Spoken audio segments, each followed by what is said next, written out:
If you have to put someone on a pedestal, put teachers. They are society's heroes. The duties of a teacher are neither few nor small, but they elevate the mind and give energy to the character. The best teachers are those who show you where to look, but don't tell you what to see. Better than 1,000 days of diligent study is one day with a great teacher. Your heart is slightly bigger than the average human heart, but that's because you're a teacher. Teachers can change lives with just the right mix of chalk and challenges. Teaching is the greatest act of optimism. One child, one teacher, one book, and one pen can change the world. Students, don't care how much you know until they know how much you care. It is not what is poured into a student that counts, but what is planted. Teachers have three loves: love of learning, love of learners, and the love of bringing the first two loves together.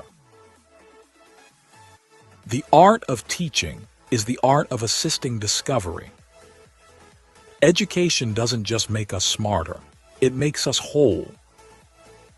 Teaching kids to count is fine, but teaching them what counts is best. I am indebted to my father for living, but to my teacher for living well. A teacher affects eternity. He can never tell where his influence stops. I like a teacher who gives you something to take home to think about besides homework. I have learned silence from the talkative, toleration from the intolerant, and kindness from the unkind. Yet, strange, I am ungrateful to those teachers. A good teacher can inspire hope, ignite the imagination, and instill a love of learning. A teacher who is attempting to teach without inspiring the pupil with a desire to learn is hammering on cold iron. Good teachers know how to bring out the best in students.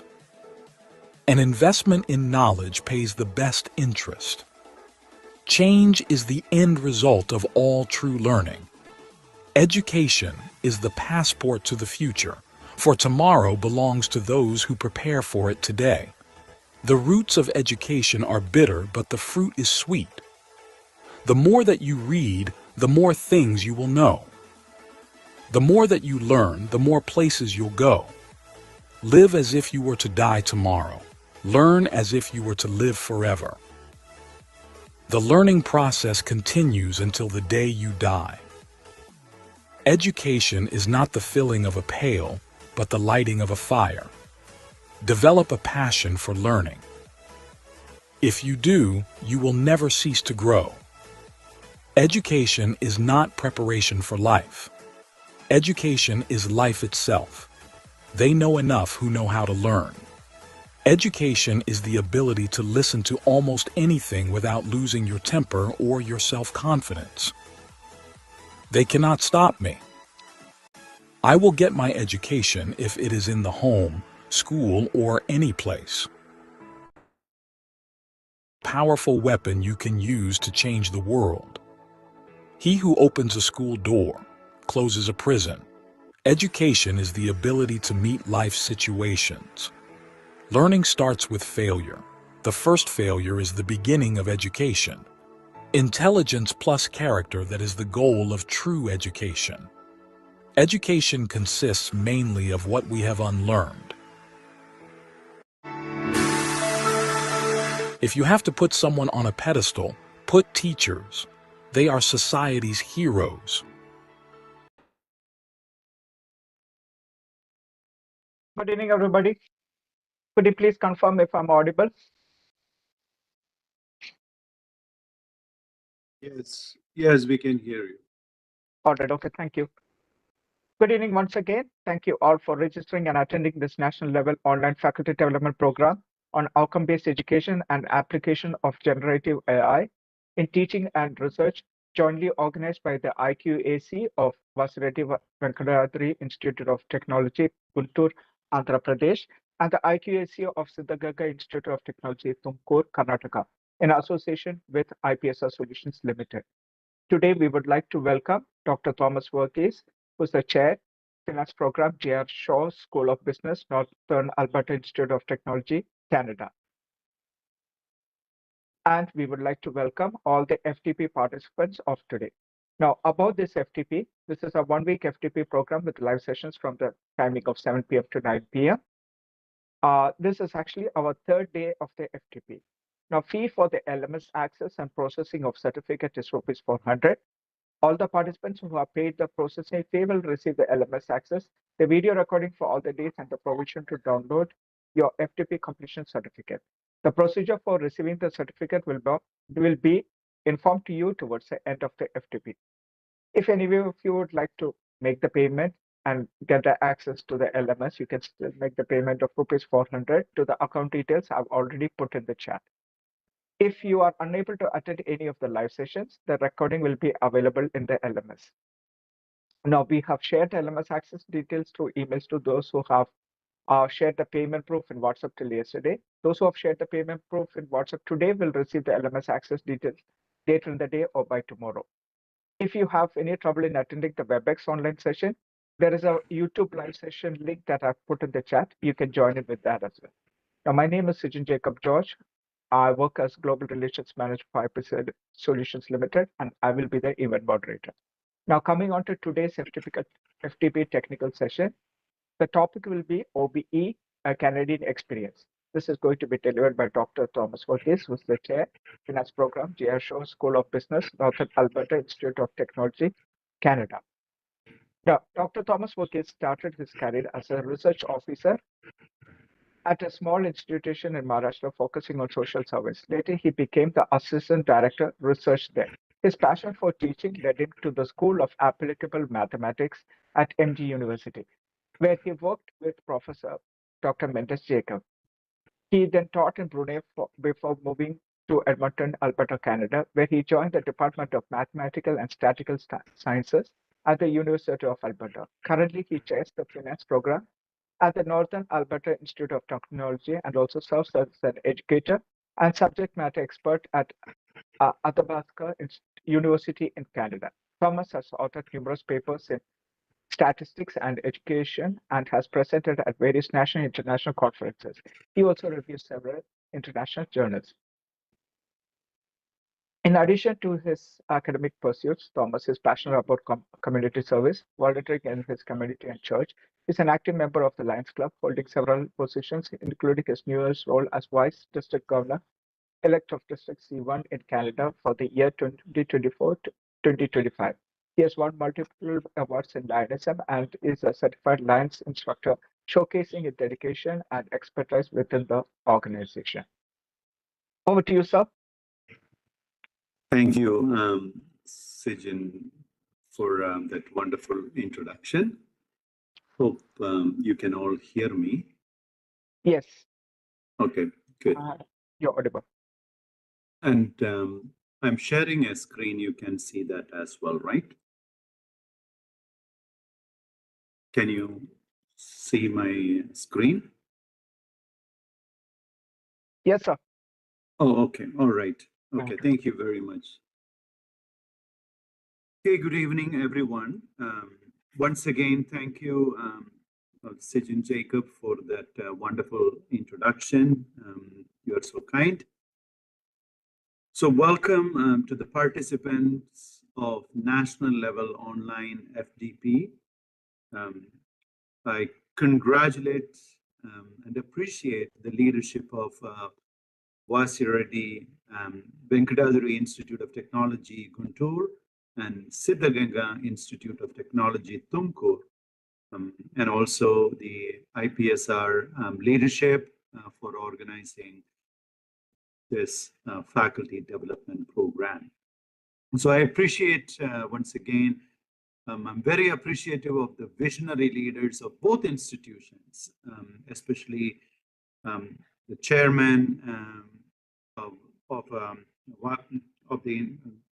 VVIT, Vasireddy Vidyasagar sir, Channabasappa sir, director of SIT, Mahadev Vasireddy sir, Dr. Shivakumariya sir, Mallikarjun Reddy sir, Dinesh sir, and Mendes Jacob sir and all my colleagues, the faculty colleagues who have spared their time to share our passion of outcomes-based education, AI, and e-learning with you all.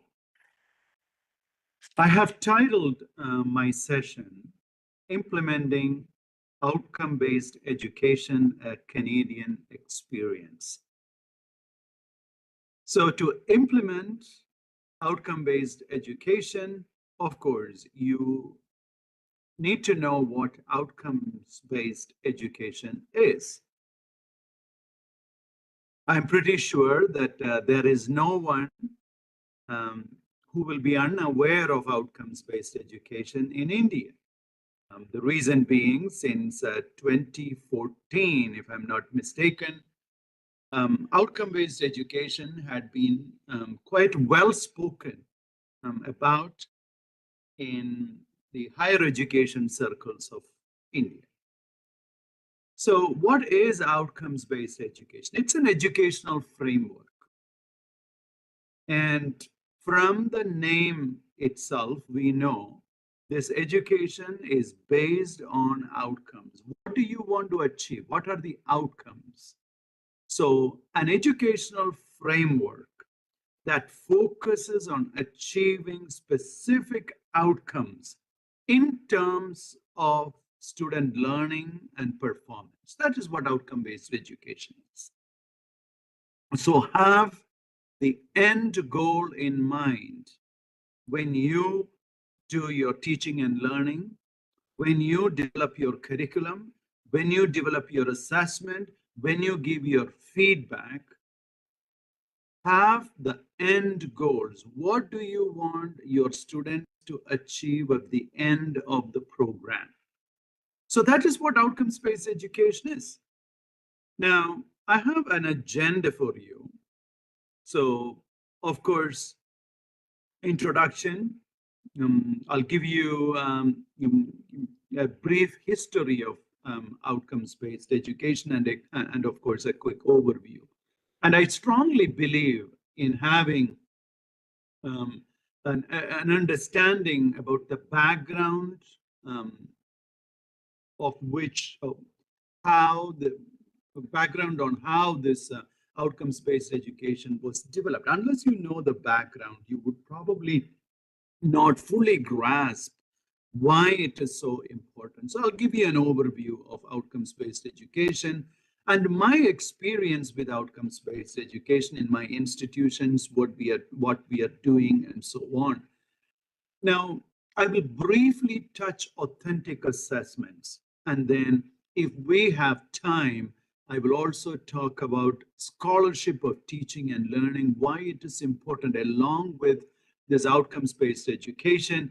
Why is it important for us to see whether we are effective in our teaching, in our learning, and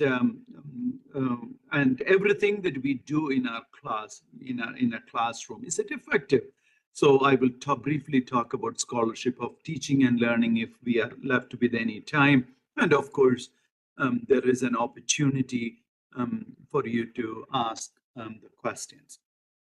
So let's move on to the next slide. So what I'm going to do is for better bandwidth, I'm going to turn my camera off. I hope that's okay with you folks.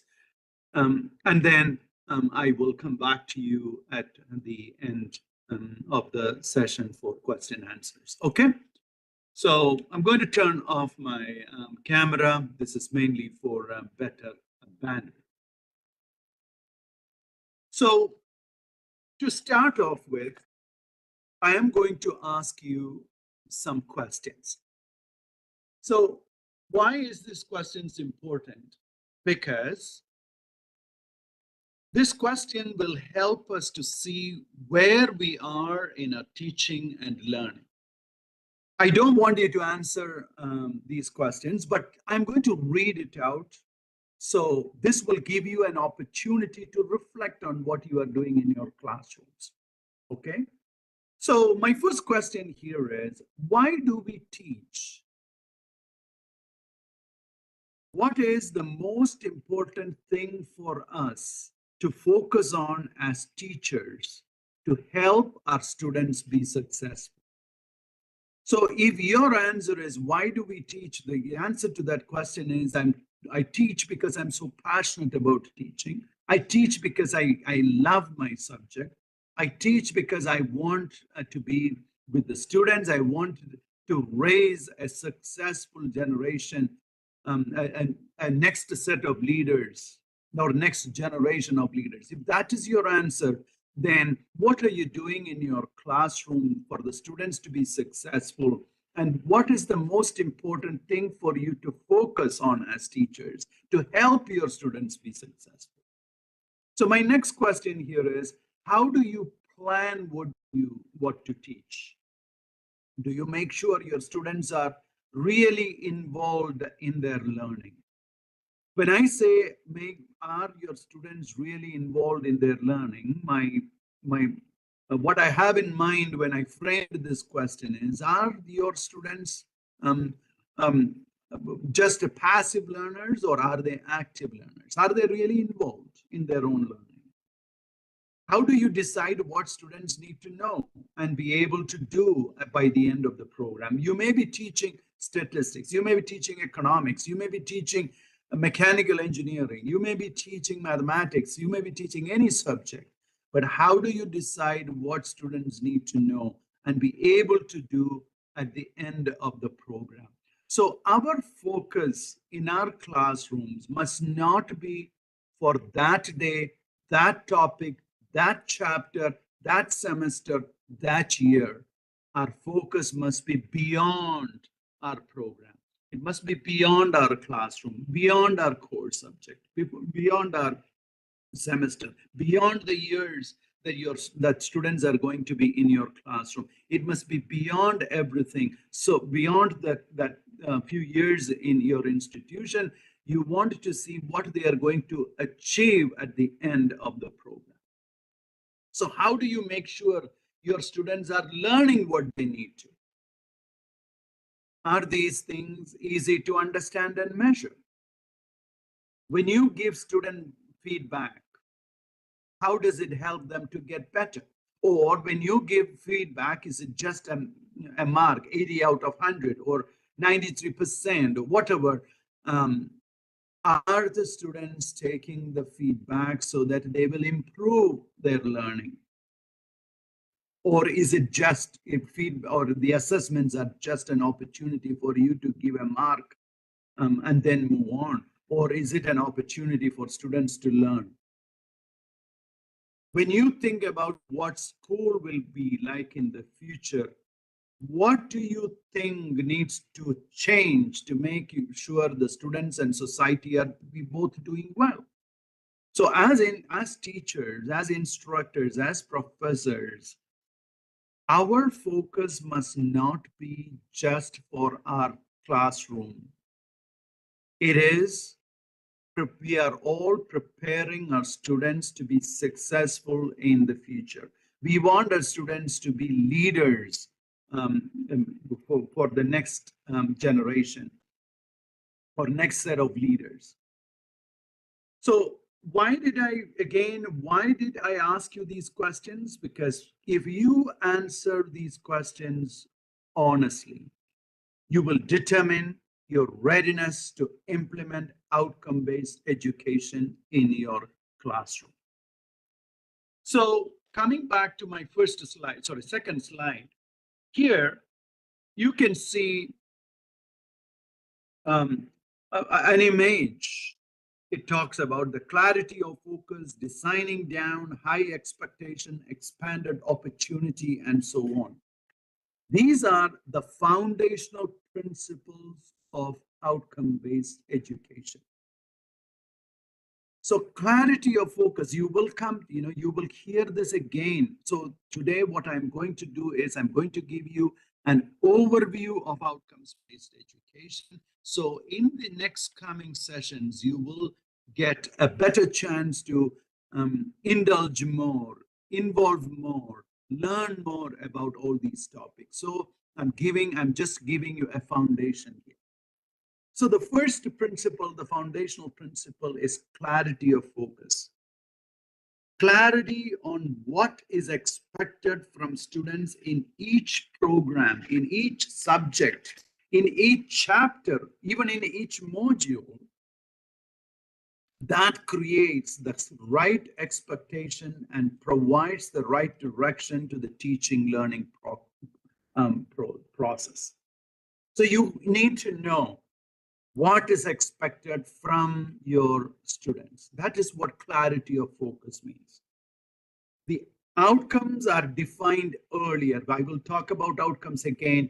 So outcomes are defined earlier. Hence, the students and teacher can act and strategize well to achieve the end goals of outcomes.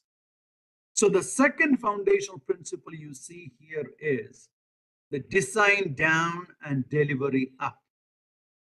So design down means when formulating the curriculum, educators starts with the outcomes and then work backwards. I briefly mentioned in the clarity of focus too, clear expectations.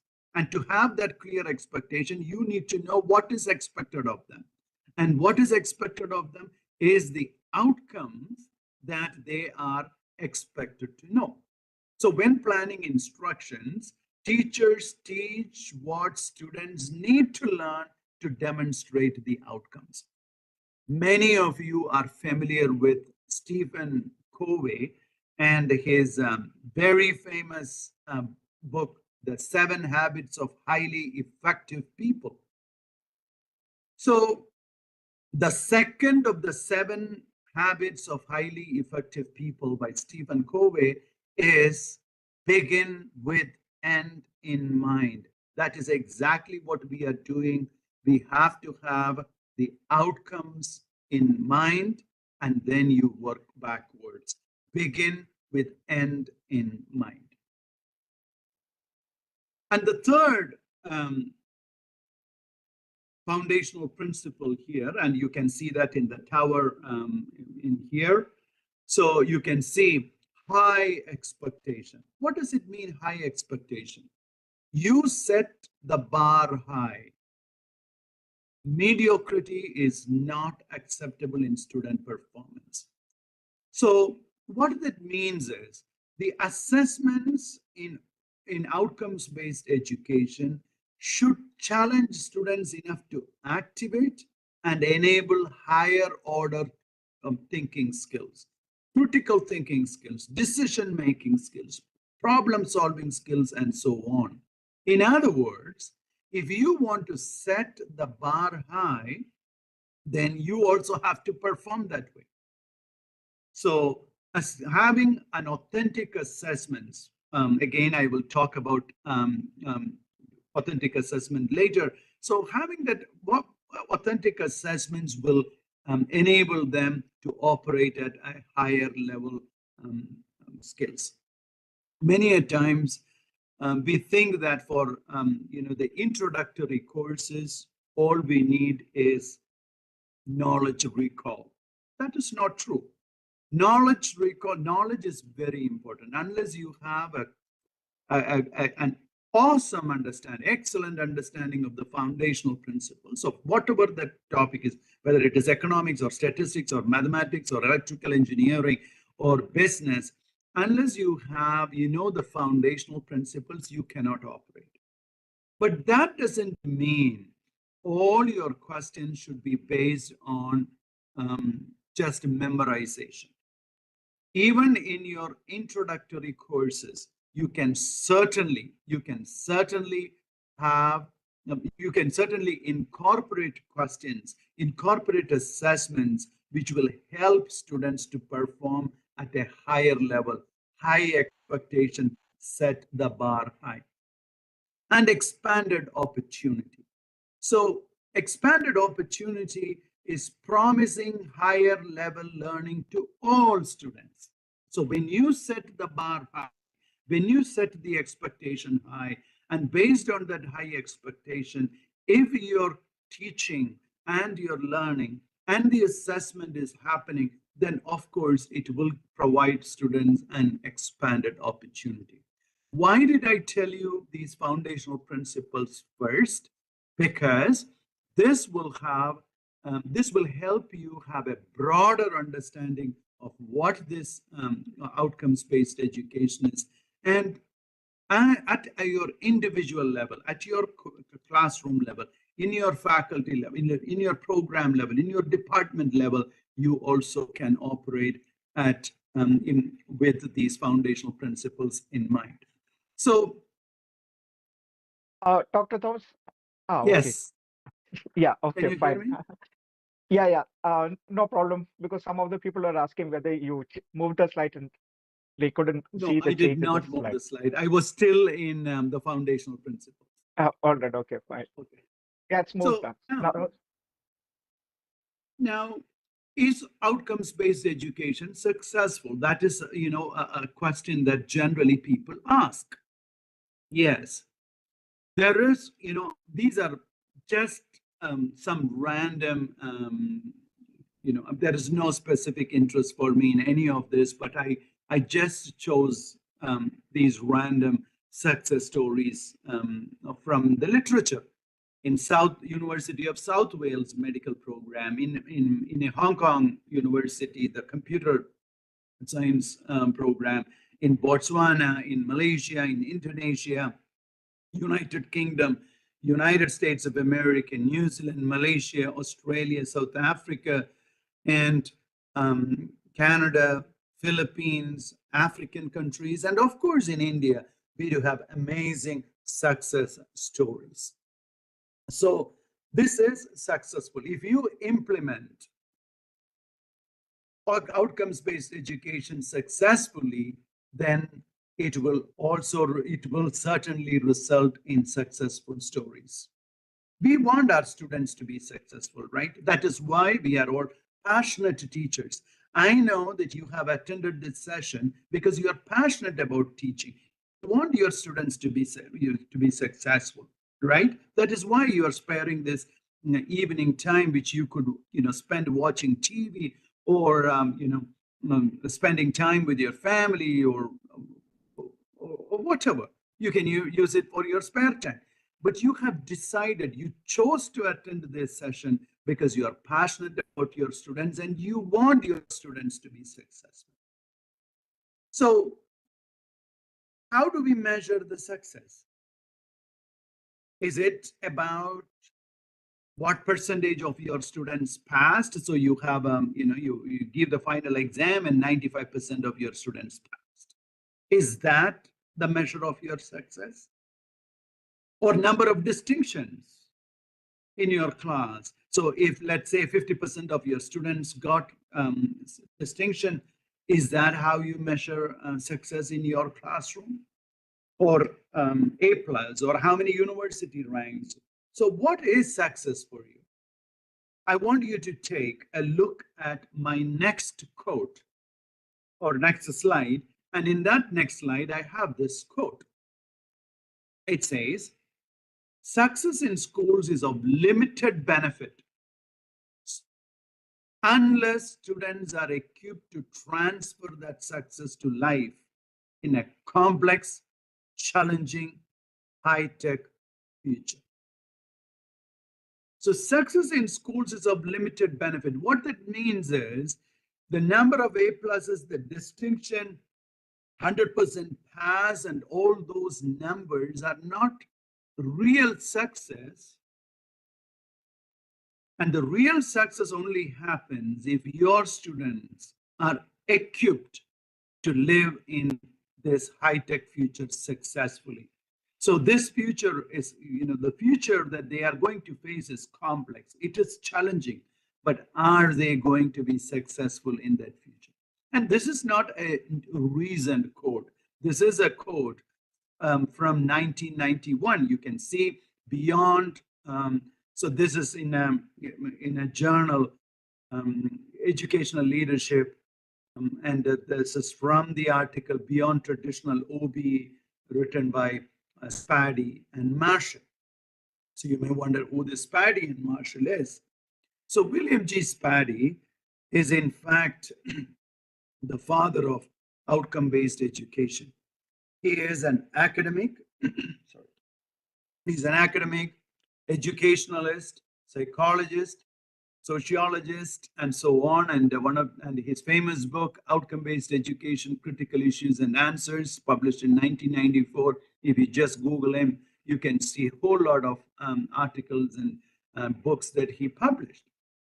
So it was William G. Spady who coined the term outcome-based education. It's not recently. It was in 1988 as an extension of some previous work. So it did not occur from vacuum. It is based on some previous work, and we will see in a minute. So because he coined the term outcomes-based education, and he did a lot of work on outcomes-based education, wrote a lot of books, and and passionately promoted it all across United States and other parts of the world. He is known as the father of outcomes-based education. So his ideas, as I said, it does not occur from vacuum. His ideas about outcome-based education developed during 1970s and 1980s while he was working as an associate executive director of the American Association for School Administrators. So when he started working there making changes in education, he was worried about two things. I know all of us as teachers are also worried about this. What the future would be like for our students. How schools were getting them ready for it. Now, let me pause here for a moment. All of us teachers, every day, we have to ask these questions. If we don't ask these questions, I must say we are not passionate teachers. We have to ask these questions, what the future would be like for our students. How our schools, our colleges, our technological institutes, our universities, even our country is doing to prepare our students for it. So when Spady was asking this question, what is the future of his students, how the schools are preparing to get them ready for it, he thought that the American education was too focused on self, not enough on what students really need to learn. He believed that the people running the system were always stuck in old ways of thinking and weren't looking ahead to what it could be better. So many a times, when in some of our institutions also, we think that some decisions are made based on some things that had been always done in the past. We cannot operate with the things that are always done in the past and prepare our students for a future. So that is his thinking, his work, his discussion with the other like-minded people. That is what led to outcomes-based education. Now, when you say, okay, so you may think outcomes-based education is something quite new. No, it is not. Outcomes-based education is not a brand new idea. It had been there for a long time. I would say at least 500 years. Look at these two pictures. So these two pictures, one is from, both from the medieval time. So as you can see, both these pictures emphasize practical learning and skill development. Mastery of specific competencies. In the first case, you can see is baking, and the second in the picture you can see it is carpentry. So mastering specific competencies, mastering specific outcomes is actually the central focus there. And learning is often structured around real world application and hands-on experience. That is what outcome-based education is. What do you want your students to do out there and how can you prepare them well to be successful in their future. So then you may ask, okay, what is the difference between the outcomes-based education from that 500 years old idea and today's one? So the medieval apprentice program was largely informal. It was unstructured. But now outcomes-based education, what we come across or we are having is more formalized educational approach. But there are defined learning outcomes and there are specific outcome assessment criteria and so on. The outcomes-based education, what we have, places a stronger emphasis on aligning learning objectives with broader educational goals and standards. You will see what I meant by that in a minute. So everything that you do in your course must be connected to the overall vision of your institution. It connected to the program outcomes. It must be connected to what the industry wants and so on. So outcomes-based education places a stronger emphasis on aligning the learning objectives with the broader educational goals and standards. And then, of course, the systematic assessment feedback mechanism is also quite sophisticated now. So some of the landmarks in outcome-based education, again, what led to these reforms in education in the United States, something happened in 1957. Some of you may know it. If not, in the next slide, you will realize what that is. So something happened in 1957. And then there was more than enough evidence of lagging student achievement. So American students were not performing in comparison with other developed countries. Sometimes even not even developing countries. And then there is a calendar-defined educational model. And I'll talk about what this calendar-defined educational model is. And of course, increasing rate of unemployment. So, even though this was observed in 1950s and so on, in some ways there is a lot of replication of this is happening in our case too, right? We see increasing rate of unemployment. We see evidence of lagging student achievements and so on. So again, it is never late for us to implement outcomes-based education in our program, in our institutions. So what happened in 1957? In 1957, the Soviet Union launched the first satellite, Sputnik, we know that, right? Into the orbit around the Earth. So the realization that USA had fallen behind in space race, in fact, sent shockwaves through American society. So this raised some questions among the educational circles, and this is one of the reasons of education reform. And then, as I mentioned, there was evidence of lagging student achievement. That means student achievement was lower than other developing countries. That was, again, a shock for them.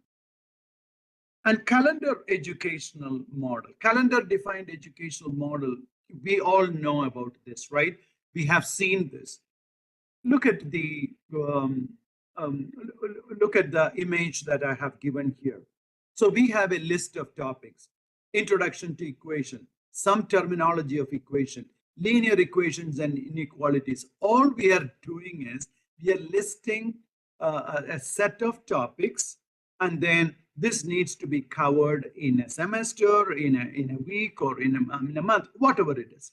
So the framework that is structured around academic calendar or schedule of a school year is called calendar-defined education model.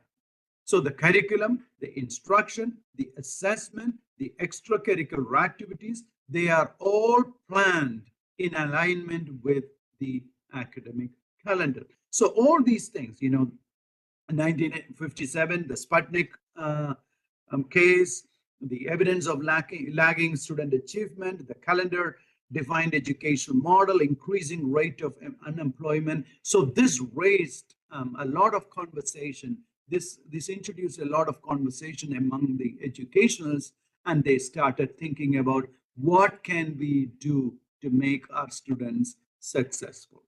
So this did not, as I said earlier, outcomes-based education did not occur from vacuum.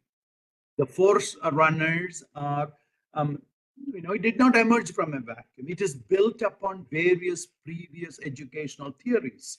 So you can see a different educationalist here, Ralph Taylor, Robert Major, James Block, and so on. So what I'm saying here is that OBE originated from and is grounded in the efforts to address pedagogical concerns.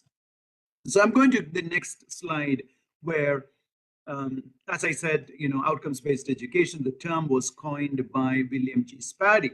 So I'm going to read this for you. Organizing for results, the basis of authentic restructuring and reform.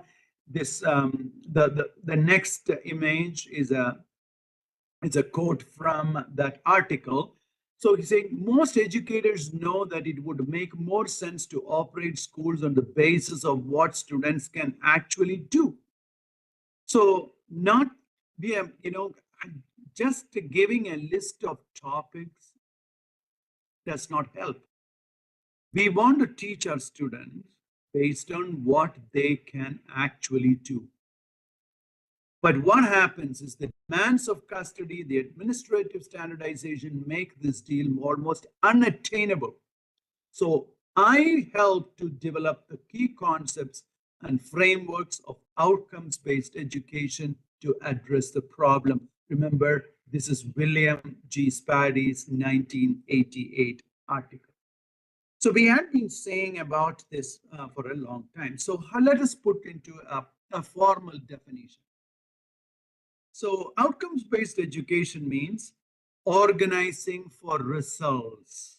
I have highlighted that, for results, basing on what we do instructionally. So based on what we do in our class, on the outcomes that we want to achieve, whether in the specific parts of the curriculum or in the schooling process as a whole. So the focus is on the results, what they can do. So in other words, if I want to simplify this, I can say outcomes-based education is nothing but organizing the programs and instruction around clearly defined outcomes. A little more to expand on this, I can say curriculum and instruction are defined by exit outcomes. As you might have noticed, I have bolded the word exit outcomes. Again, begin with the end in mind. Start with the end outcome and work backwards to make the dream possible. So what is the difference between the traditional education and outcomes-based education? It's quite, we all know what traditional education is. We have come across that is how we studied. It's very exam-driven. The syllabus is a list of topics, as I have shown you in that previous image. Rote learning, that means we want to memorize as much concepts, theories, and theorems and everything. Focus is mostly on getting good marks, A pluses, university ranks, distinctions, and so on, rather than learning the actual skills or gaining any practical knowledge. So if you learn a theory, where will you apply it? Or can you apply this theory that you learned in a specific situation? That is sometimes lacking in traditional education. And most of the times we as instructors, as professors, as teachers, we are sage on the stage. So we do the preaching, we do the teaching, and the students are mostly passive learners. And of course, unemployment is getting worse with that. That is traditional education. But in outcomes-based education, I remember when I was doing my studies in India, and those who are of my age and so on, we know that everything was based on one final exam. That final exam will decide whether you passed or failed, got distinction or got first class, got university rank, or just barely passed. Everything was based on that one exam. But in outcomes-based education, the assessment is ongoing. In traditional education, we had a list of topics. But here, learning in outcomes-based education, learning is connected to real-life situation. And there is flexibility that allows teachers to be more innovative and creative in designing the curriculum, designing the classroom activities, designing the assessments, and so on. And the focus in outcomes-based education is what the students learn rather than what they are taught. So in traditional education, we have a list of topics and we teach that topic in a semester, in a year, in a month, or in a week, and then that is gone.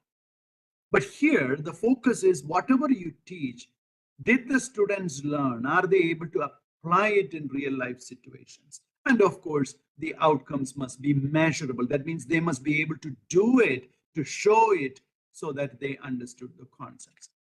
So if syllabus is just list of topics, this is what it looks like.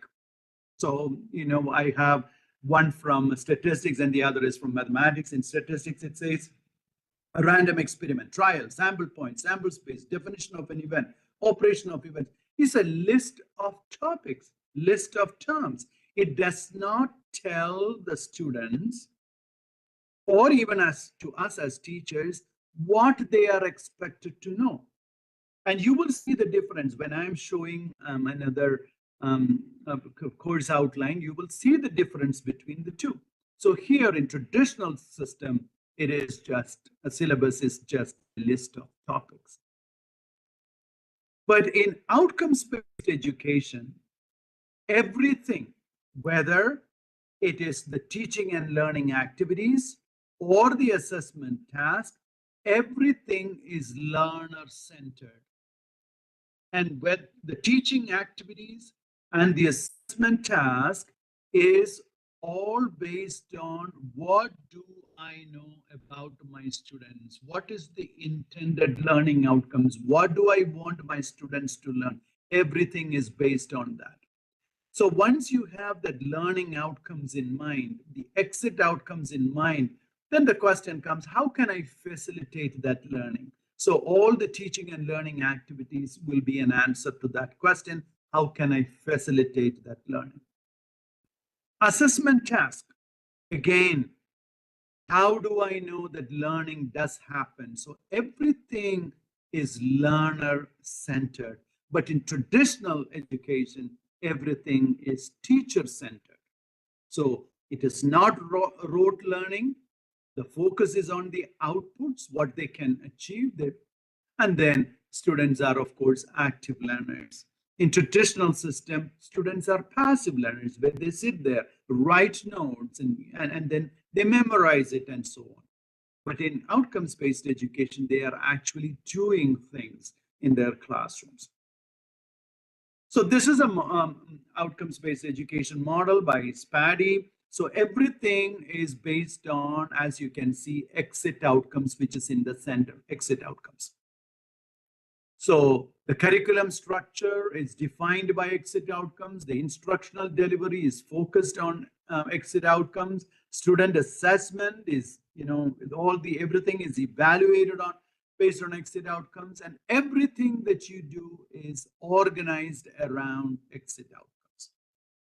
So how do you define these outcomes? These outcomes are based on the vision and mission of your institution. What is the vision? What do you want? The vision. What is the vision and mission of your institution? If you are not familiar with the vision and mission of your institution, I strongly encourage you to go back to the website and ask yourself, what is the vision of my institution? What is the mission of my institution? So the program objectives, the program outcomes, and each course outcome is based on that. So the course outcomes must feed into program outcomes, must feed into program education objectives, must feed into the vision and the mission. So what are these outcomes? Again, there is a whole session on learning outcomes, but I am giving you a just overview. Learning outcomes, things we can do because of learning. That is learning outcomes. In other words, it is a target to meet. So the course outcomes declare the intention of course, outlining what they will be able to do upon the successful completion of not just the course, but also at the after the program. Now look at this one. An example here. By the end of this course, students will have added to their understanding of the complete research process. I got this from University of Toronto, their resources. You know, there is a, in the University of Toronto, if you go to that website, teaching.utoronto.ca resources, you will see this. So this is an example of an outcome. If you look at this outcome, it says, by the end of this course, students will have added to their understanding of complete research process. You know, but it makes no sense. This is a very vague outcome. Learning outcomes, you have to remember, is it should use specific language and it should clearly indicate expectation for student performance. Understanding complete research process means what? Can you measure it? You cannot. So how can we modify it? So a more precise outcome will be, rather than saying they understand something, a more precise outcome will be, by the end of this course, students will be able to describe the research process, evaluate critically the quality of research for others, and so on. Similarly, by the end of this course, students will have a deeper appreciation of literature and literary movements in general. Again, deeper appreciation. How do you measure it? Now, you will get to practice learning outcomes and how to use those specific languages and how to phrase it in such a way, you know, all the higher order thinking skills are incorporated. It will all be coming in the next sessions. So, as I said, learning outcomes use specific language and should clearly indicate expectations for student performance. So identify and describe the major literary movements. So as you can see, it is measurable. You can always, it is not vague, it's more clear. Perform close readings, evaluate a literary work. So there are, the language is more specific. So I want to quickly go to some of my experience with learning outcomes. So I teach in this institution, a Northern Alberta Institute of Technology. This is in Edmonton, Canada. So our vision is a meaningful career, vibrant communities, globally competitive industries, transformative polytechnic education. So everything that we do is based around or this focused on this vision. So, you know, you can, to make it a little more clearer, we are leaders in experiential learning with an unmatched connection to industry. We develop student competencies by applying knowledge to practice in real world challenges. We have technology focus in teaching and business. Our staff are industry experts with a passion for their chosen fields. Our proudly polytechnic approach to higher education ignites passion that leads to meaningful careers for our learners and fuels the economic engine of our province. And we are intensely focused on creating the prosperous Alberta and thriving Albertan. So this is the vision, the promises, and the values. So we had 4 schools. Now we have increased the number of schools. So once everything is in place, I will alter this slide. So previously we had 4 schools, School of Business. I am with School of Business. then School of Applied Sciences and Technology, Health and Life Sciences, School of Skilled Trades, and so on. So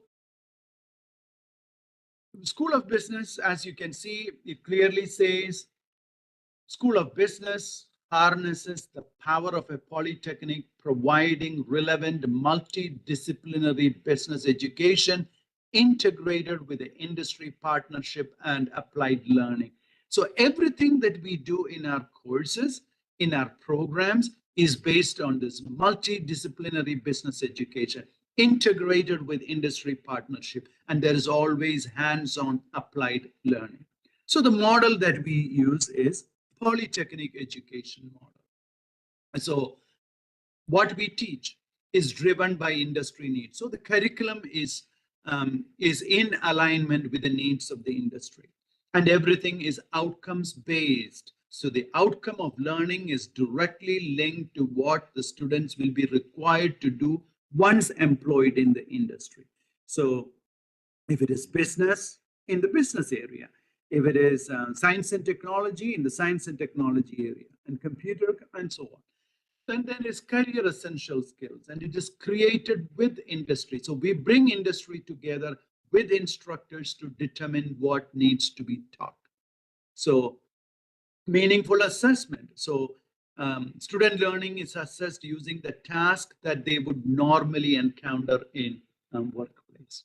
So how do we teach? Taught by experts. Our instructors have relevant, current, and practical industry experience. We have hands-on learning, so applied learning.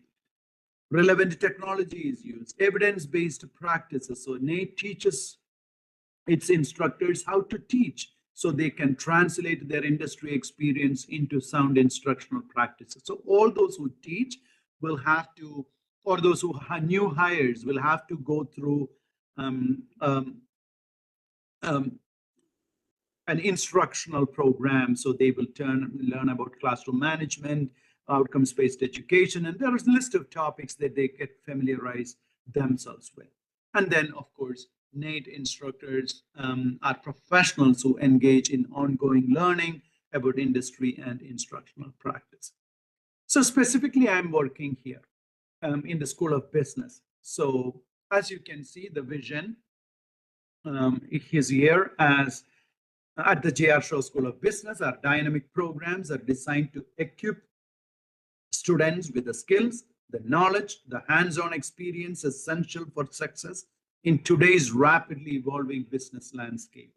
Whether you are aspiring to become a visionary entrepreneur, strategic marketer, financial expert, organizational leader, the School of Business offers a diverse range of cutting-edge programs tailored to meet your ambitions.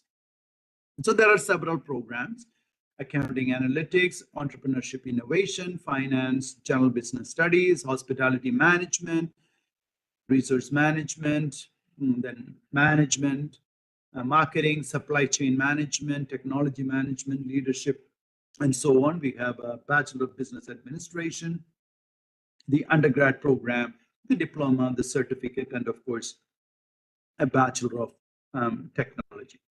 So this is about I gave you a snapshot of my institution. So what is my outcome-based education experience?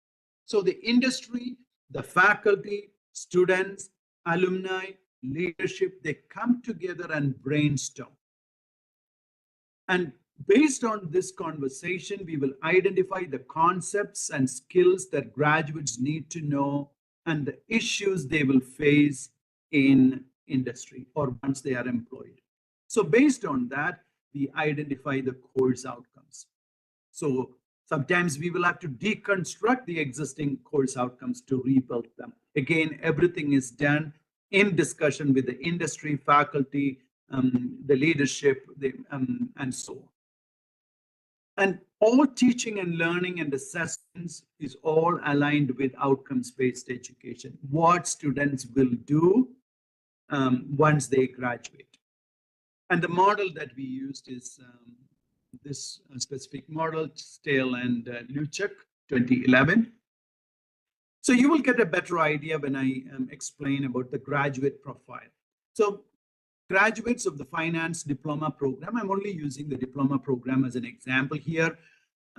This is just to give you an idea, right? What the graduate profile will be, what is a program outcome, how do you develop the curriculum and so on, just to give you a snapshot based on my experience. So the graduates of the finance program are able to apply the foundational knowledge and skills in general business with a practical focus towards financial planning, credit management, investments, and so on. Graduates will provide value by demonstrating the ability to work collaboratively and ethically with the clients and colleagues in the assessment of financial management and issues and solutions. And finance diploma graduates will demonstrate effective communication skills and a working knowledge of basic computer application. So because the graduate profile tells this one, we have excellent communication skills course. We have courses which will prepare them well with the computer applications. And then we have opportunity for students to work together collaboratively because we have always group work and so on. So everything that you see in this graduate profile is in fact being practiced in our classroom, so they will certainly be successful when they are in the industry or they are working. So some of the program outcomes, as you can see, the program outcomes will tell specifically what they are able to do. Analyze financial and non-financial data. Apply the basic legal framework for business and personal related matters in Alberta. Demonstrate ethical practices. Explain to stakeholders. So it talks about the communication skills. Explain to stakeholders, investment, credit management, and so on. Use relevant emerging technology. We talked about computer skills in the early graduate profile. So use the technology in the financial service industry. Develop relationships with the client. So again, that interpersonal skills, the communication skills, the ability to relate to people. So those are all the program outcomes. So based on this program outcomes, all the courses that we develop, whether it is statistics or communication or computer or marketing or organizational behavior, whatever courses are they are required to take, all those courses will directly relate, all the outcomes of those courses will directly relate to the program outcomes.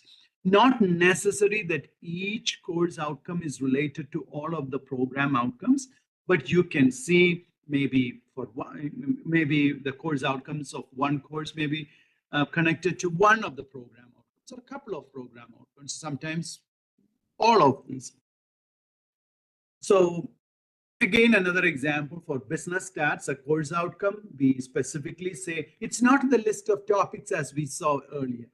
We specifically tell them, okay, evaluate business information using descriptive statistics and graphical methods. When you read the first outcome itself, you know what is expected of them. Solve probability problems and problems based on specific probability distribution. It's not like before, where you had a list of topics. And then, of course, I'm not going to read through all those things because of the time constraint. So even in the first one, evaluate business information using descriptive statistics and graphical methods.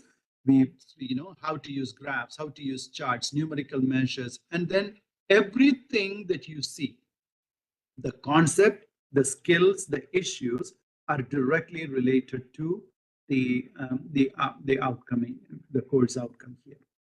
So similarly, we can do for the other ones too. I'm just going to skip that.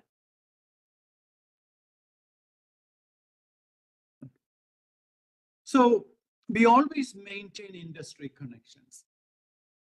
So the curriculum, as I said, the curriculum is developed using industry connections, and we maintain that industry connection. It's not a one-shot kind of thing. It constantly happens. We have something called a program advisory committee. So we have representatives from different industries. They come together and the program will, the program leadership, it can be chair, the faculty, or whoever, they will present what is happening in the program for the last year, last 6 months, and we listen to them. And based on what we listen from the industry, we make changes in our program. We have guest speakers. We bring in guest speakers constantly. So guest speakers will come in and discuss with our students, share with our students what changes are happening in industry. We have information nights and develop different programs and different designations. There is something called Financial Literacy Week. So again, an opportunity for us to bring in more industry speakers, guest speakers, because this is Literacy Week is happening online. We can have people from all over the world attend it. Mock interviews. So we provide opportunity for students to do mock interview. So we do have not just us, we do have industry coming in, and it's a very formal interview. And sometimes, you know, if the industry finds some people extremely good, they get job there. So financial speaker series, alumni services, institutional research. So we keep industry connections all the time. And because we try to do this, the overall employment is 90%, full-time employment is 72%. It's a latest one, you know, it's only 2021. I did not get an updated one. So as you can see, there is, because of what we do in connection with the industry, our students are successful. So what do we need for the proper implementation? This is very simple. You have to have a shift in the mindset. This shift in the mindset that the leadership, the faculty, the students and staff must have that shift in our mindset. It requires academic reorganization. There must be a paradigm shift in our teaching and learning and assessments. You will hear the word paradigm shift again in the upcoming sessions. Strict adherence to OBE principles at all levels. Sometimes what people think is, if we make some changes in the course outcomes, OBE principle is there. No. If you want an effective implementation of outcome-based education in your program, everything top down must change. The curriculum must change, the instruction must change, the assessment must change, the instructor must change, the mindset of instructor must change. The mindset of the program, the department, the institution must change. The management must, the mindset of management must change. And of course, there must be successful collaboration from all levels, and continuous feedback and continuous evaluation is necessary.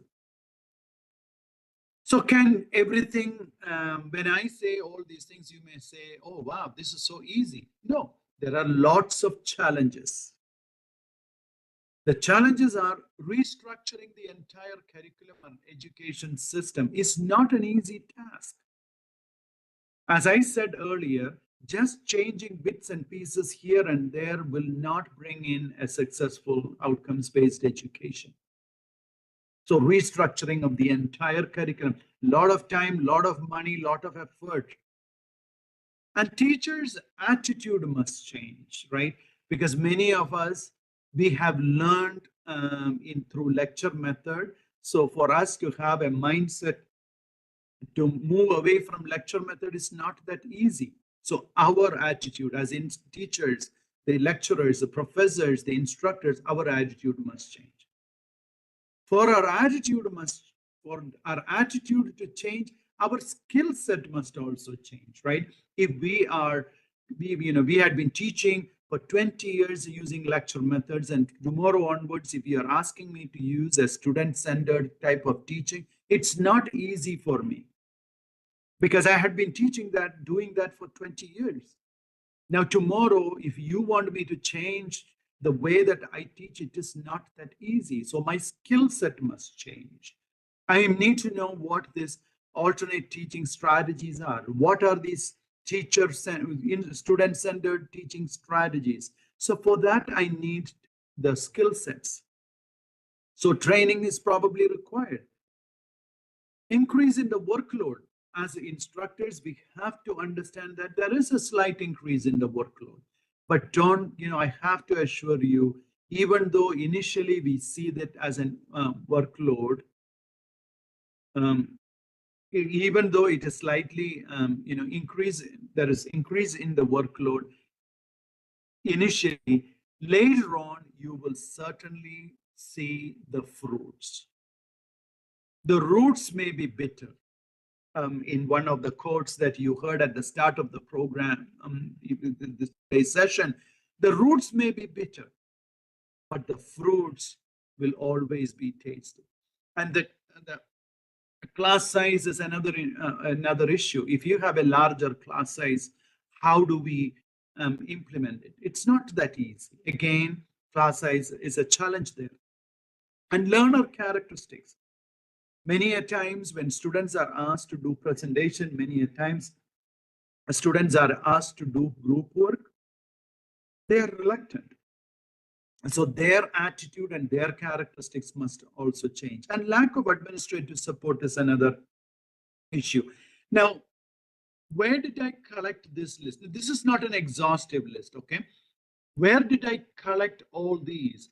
These are from the journal articles that I have read over the time about the challenges in implementing outcome-based education. This is the same everywhere, whether it's in Botswana or United States or Canada or India or China or Vietnam. These challenges are all the same. So again, we need to work. So outcomes-based education is not in just one or two programs. It is even approaching to the doctoral education program. This is a 2021 article by University Affairs. University Affairs is a journal for the Canadian Association of the University Teachers. So what they are saying is they want outcome-based education approach to even to PhD program. The reason being, see, they emphatically confirm, I'm looking at this highlighted part, they emphatically confirm that no more than 25% of the PhD graduates of any one of these institutions secure permanent faculty position after graduation. So an often overlooked detail is that across North America, only 1/5 of these end up working in research-intensive institutions, which is where doctoral training would seem to be most relevant. In other words, many of the people are employed elsewhere. So the program needs restructuring. That is what this article is suggesting. So why did I bring this? So right from a certificate program to diploma program to degree program to master's program, even up to PhD program, there is a need. And also there is a sentiment in favor of outcome-based education all over. So assessment is a very important thing. When it comes to outcomes-based education, the curriculum, the teaching and learning and assessment all must be the student focused. Student focused. So I'm just briefly going to go with assessment because sometimes we can have outcomes-based education in your curriculum, in your teaching and learning, but the assessment will always be multiple choice test and true, false, or short answer essay, which is basically the traditional assessment techniques. So it's not just the curriculum, it's not just the teaching and learning, but assessment must also change. So it is very important to have authentic assessment. So what students are able to do. So authentic assessments, another term is non-traditional assessments. Alternative assessment, people use different terminology. So authentic assessment is the one that requires application of what students have learned to a new situation, and that demands judgment to determine what information and skills are relevant and how they are used. So rather than asking them a definition question or a multiple choice question which requires a recall of certain concepts, in authentic assessment, we are asking them to apply the knowledge and the skills they had learned in a real life scenario. It was Grant Wiggins who coined this term first. So authentic assessment, it is an effective measure of intellectual achievement or ability because it requires students to demonstrate their deep understanding, higher order thinking skills, and complex problem solving through the performance of exemplary tasks. Again, students able to demonstrate their understanding, demonstrate their higher order thinking skills, solve complex problems, and so on. So authentic assessment must be realistic. It requires judgment. It asks the students to do the subject. Doing is important. Replicates or simulates the workplace or in civic or personal life tasks. So there are several examples of the assessments. So I want to pause for a moment and ask Sijin how I'm doing with the time. Sijin, how am I doing with the time? Am I running over? No, you got almost 50 minutes more, so it's okay. Okay. Yeah. So 15 minutes or 50 minutes? Sorry. 50. You have time till 9 o'clock. Yeah. Okay. So you want to keep some time for question answers? Maybe you can finish by you can finish by maybe 8:50 and then take up some questions in the last 10 minutes. All right. Yeah. So again, I want to give you some examples of this from nursing. So providing, so these are some of the authentic assessments that I gathered from different institutions. You can see the link here. In nursing, provide a case study of a patient and ask students to assess and create a plan of care. Business, develop a business, marketing, sales plan for an imaginary or real company in a student's area of interest. Computer science, troubleshoot a problematic piece of code.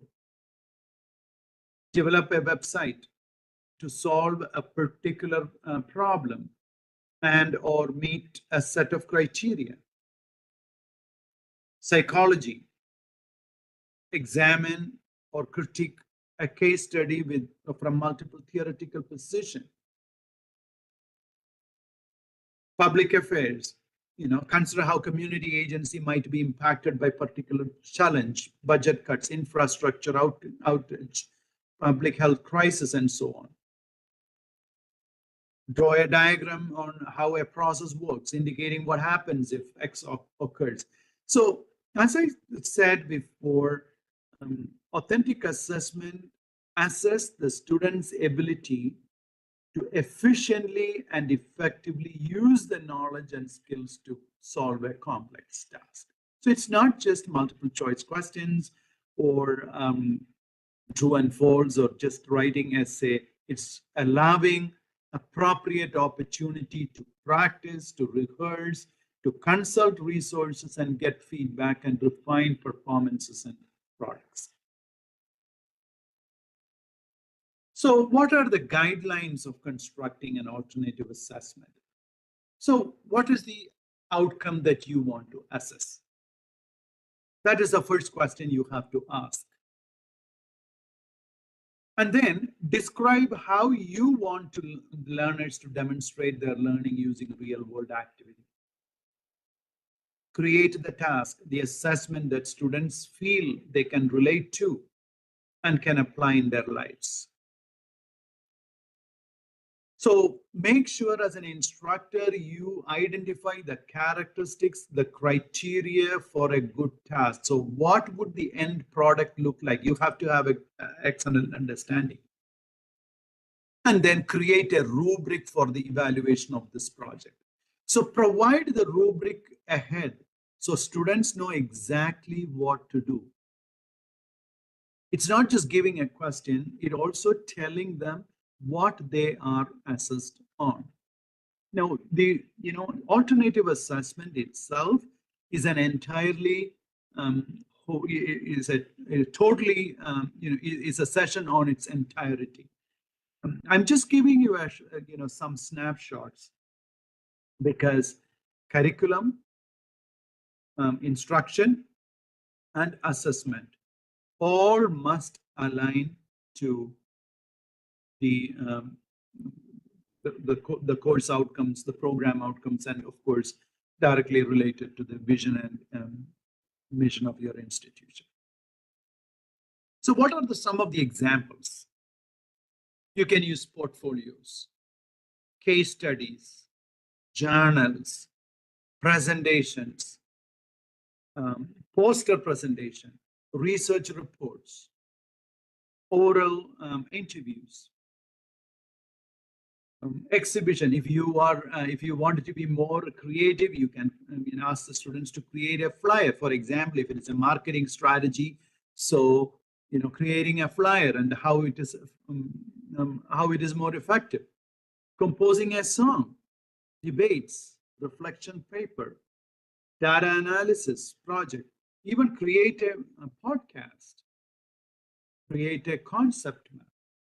So these are all examples of authentic assessments or alternative assessment.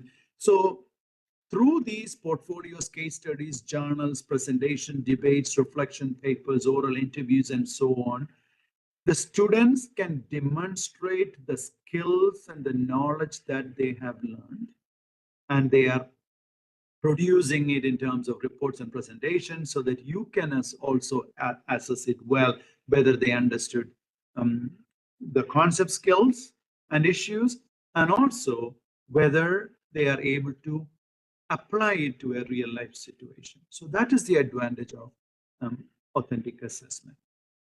So why did I give the list of this? We talked about podcast, talked about composing a song, creating a flyer, case studies, and so on. When it comes to authentic assessment, sky is the limit. So reflect on the concepts. This is again another some examples. Reflect on the concepts: supply and demand, elasticity, marketing structure, and discuss its relevance to the real world situation.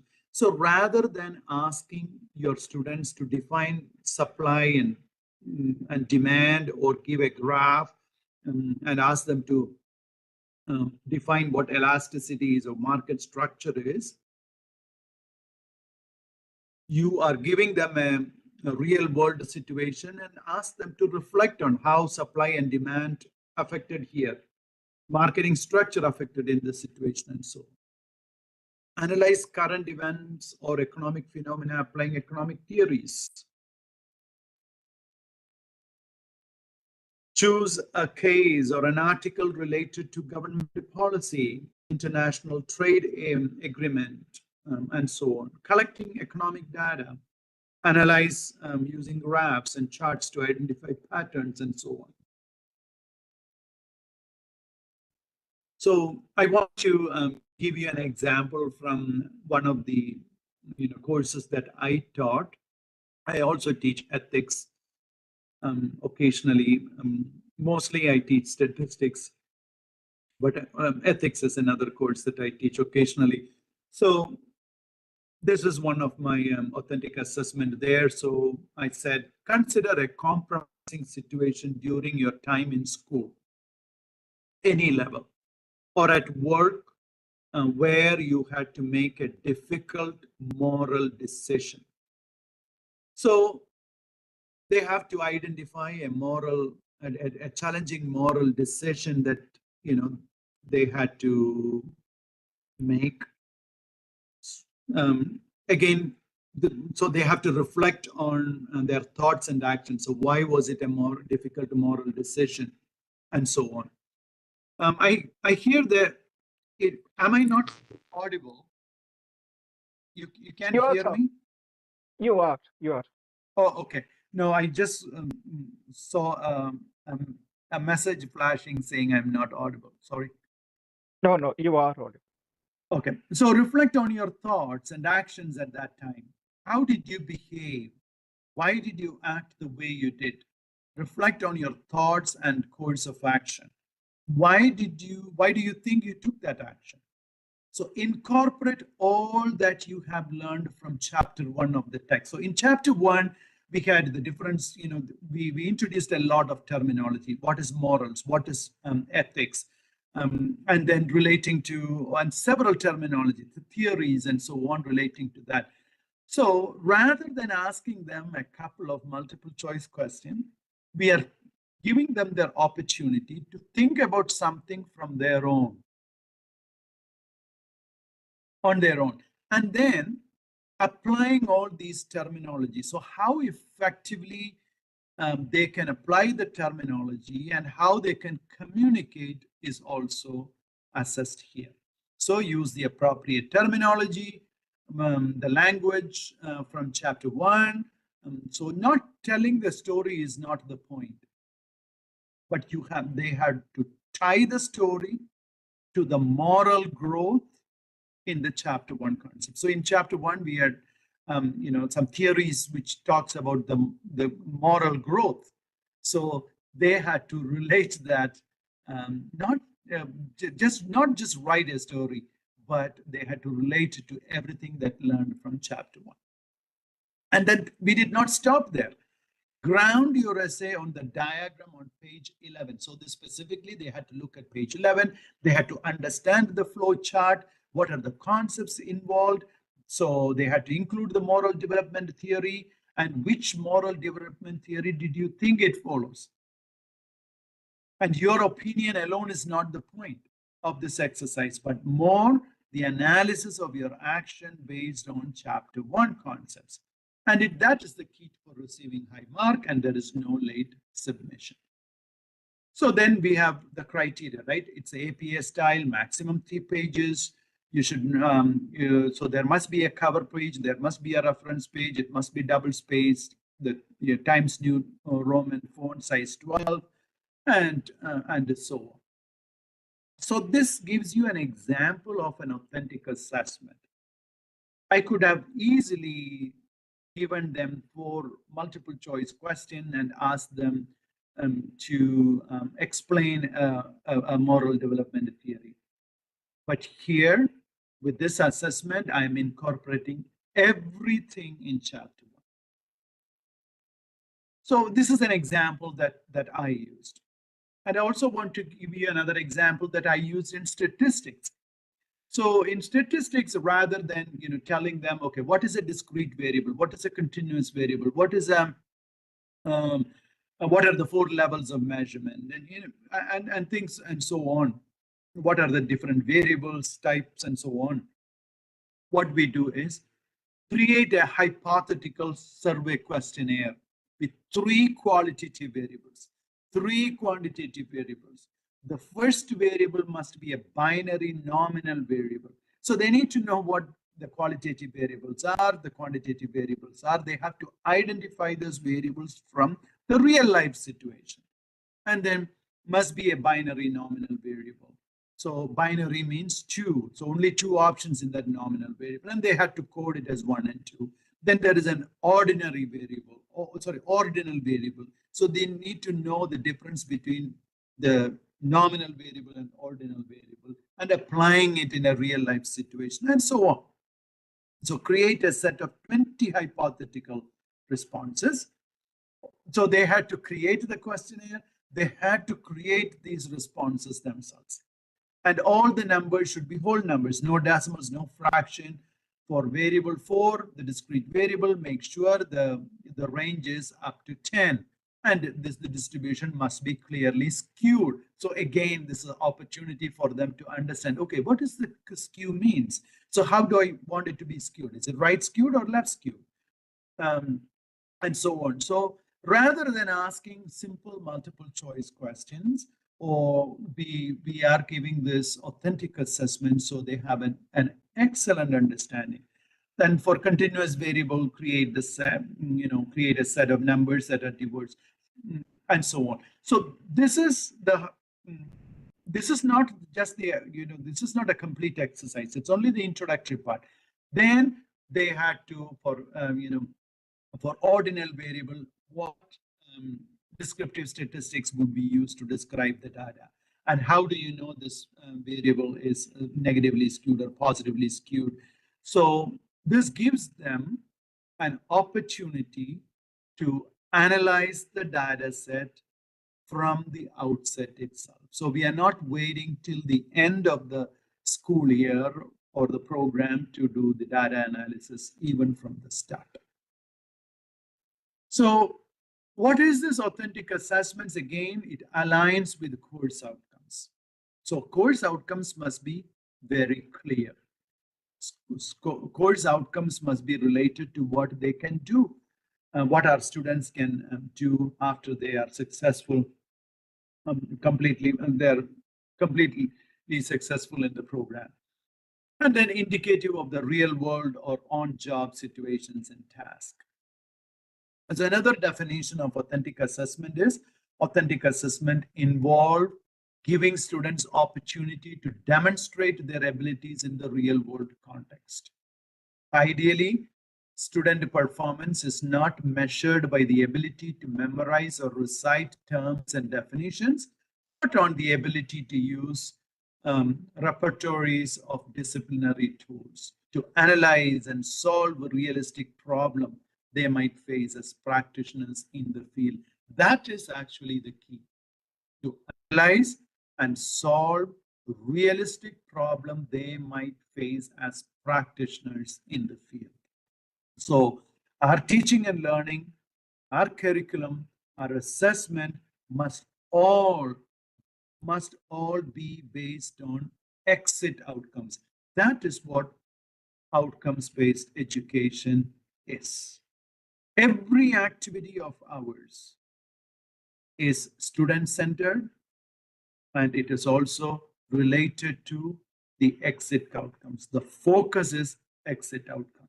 We have a clear end in mind even before we start. So sometimes I want to introduce one more concept, and then I will stop here. So how do we know what we do in our classes are effective? Many a times as teachers, to be honest, our profession is one of the loneliest profession.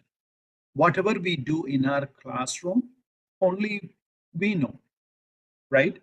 So how do you ensure that the goals of the outcome-based education are met?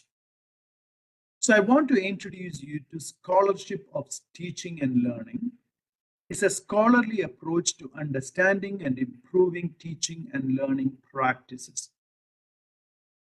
When scholarship of teaching and learning is a systematic study of teaching and learning processes, often conducted by faculty members within higher education institution. So if you are interested in scholarship of teaching and learning, just go to YouTube and then type in SOTL, and you will have a variety of you will get a variety of videos. So what is SOTL? SOTL invites professionals to examine their own classroom practice, record their success and failures, and ultimately share their experience with others so that they get an opportunity to reflect on their own findings and also build upon teaching and learning process. So what are the objectives? Again, I said, as practitioners, as teachers, it is important that we constantly improve our teaching and learning, right? So to improve the student learning by finding better and more engaging ways to teach. If you introduce a new teaching strategy, how do you know that it is effective? This SOTL research helps us. To conduct scholarly examination of what takes place inside the classroom, asking questions and collecting evidence on the effectiveness of different teaching methods. And of course, to make the results of this analysis available for others so that they can also learn. I want to introduce you to some, sort of research. So you will understand what I mean by the scholarship of teaching and learning. So let us play improved instruction through re-experiencing learning using laptop games. Impact of immediate feedback assessment technique on course evaluation. Threshold concepts in the development of problem-solving skills. Managing active learning process in large first-year physics class. Advantages of an integrated approach. These are some examples of scholarship of teaching and learning research that is available in different journals and are in different journals. There are several sort of journals available. Canadian Journal for the Scholarship of Teaching and Learning, Canadian Journal of Higher Education, Change, the Magazine of Higher Learning, Interdisciplinary Journal of Teaching and Learning, International Journal of Teaching and Learning in Higher Education, Journal of Classroom Interaction, Journal of College Teaching and Learning, and so on. So one thing you have to, there are lots of opportunities that we have, lots of opportunities, and lots of journals are available. So what is the essence of everything that I said this morning? The essence is education is not the filling of a pail, but the lighting of a fire. So the focus of outcomes-based education, how is it different from traditional education? I would say sometimes I feel, this is my personal thinking, sometimes I feel the traditional education is like filling of a pail. But outcomes-based education for me is the lighting of the fire. So it helps students to understand it. It helps students to practice what they have to do down the road. So I know I had been talking for quite some time. So thank you everyone for your listening. If you have any questions, I can take some questions and I may be able to answer some. So I'm going to end the slideshow here so that I can see the chat.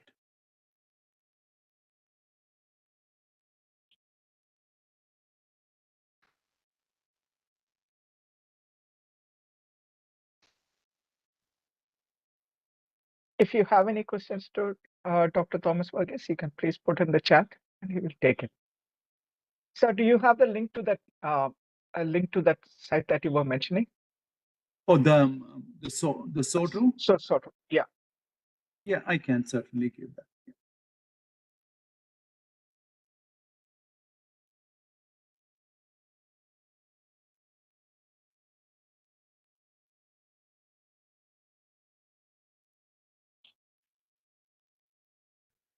So and then I'll also give you, of course, you will have once you go back and listen to this, you may get access to all those.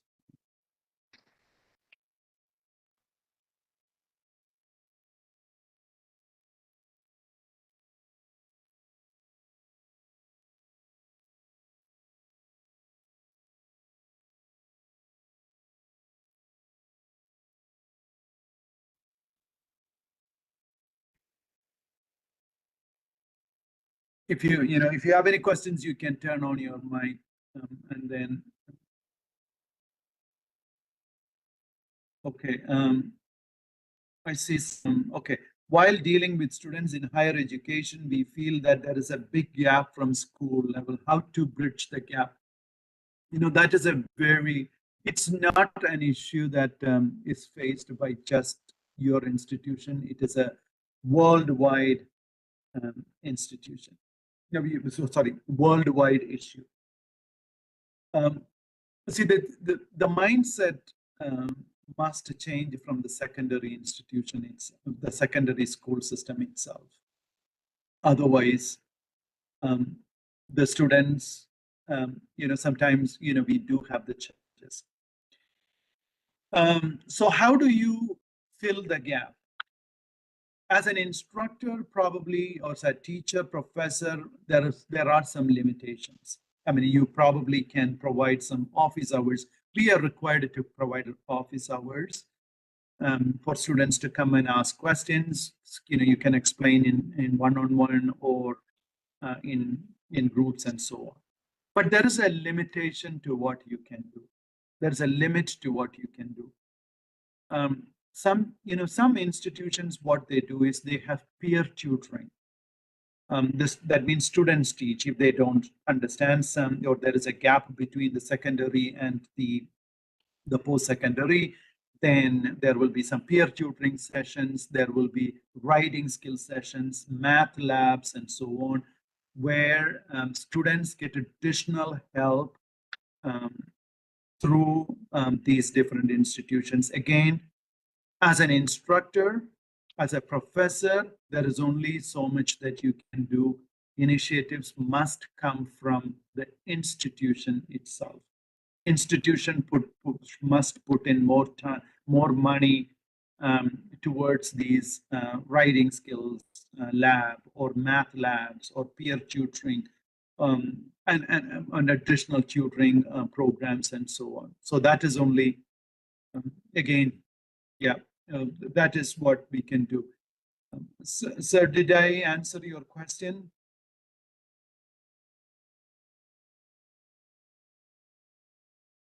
Smita?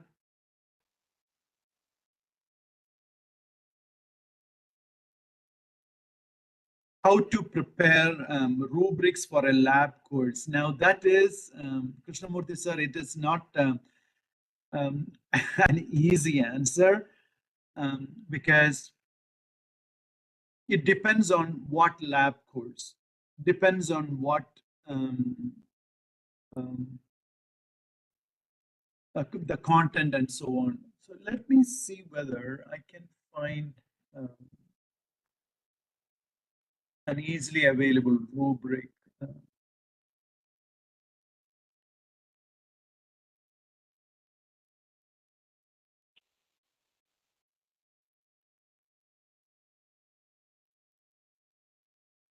I don't have something that is prepared right away to show you as an example. Creating a rubric is itself a course. If you want me to do a session on that, you can connect and then probably I can help you. My email, I'm just posting it. So in case you want to connect with me later on, and then we can connect on a rubric. It is not a 30-minute kind of session. Okay. I see. Is there any disadvantage for outcomes-based education? So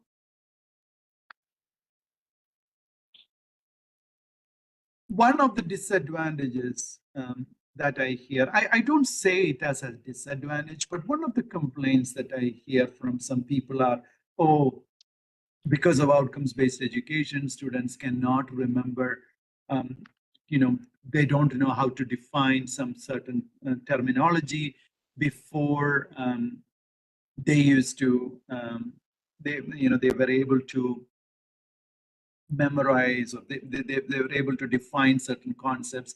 But with outcomes-based education, they are not required to know that, so they are missing it. That is a complaint, or that I am here. But are there some truth to it? There may be to some extent, but don't forget, nowadays, because of all these advanced technologies, you can Google and find the definition of anything at the same anytime, right? But being able to apply it is more important. So that is how I see it. The affective domain outcomes and competency skills. There is a whole session on this. I think Sunil Job sir or someone is going to take it. So I'm not going to go there, sir. Rahul, sir, yeah. So there is a whole session on it. While preparing rubrics and mapping course outcomes and program outcomes, yeah, again, as I said, those are very specific questions. So reserve those questions for the upcoming sessions, because mapping of course outcomes, it's all coming in the upcoming sessions and it will be covered in there. Pavan Kumar sir, I was assuming that only in India education was teacher-centric. Was that case in the developed countries like USA, Canada? So the question is, did the OBE frame really make difference there? Maybe the system there is already good enough being industry driven. That is a fantastic question, Pavan Kumar sir. Teachers and how to say that not every institution, whether there is developed countries or undeveloped countries, most of the teachers resort to teacher-centric teaching because we are more comfortable with that. But compared to India, in all these developed countries, there are more student-centered teaching is happening, because in almost all courses we have presentations, group work, and so on, where the instructors acts as a facilitator than being the authority lecture and then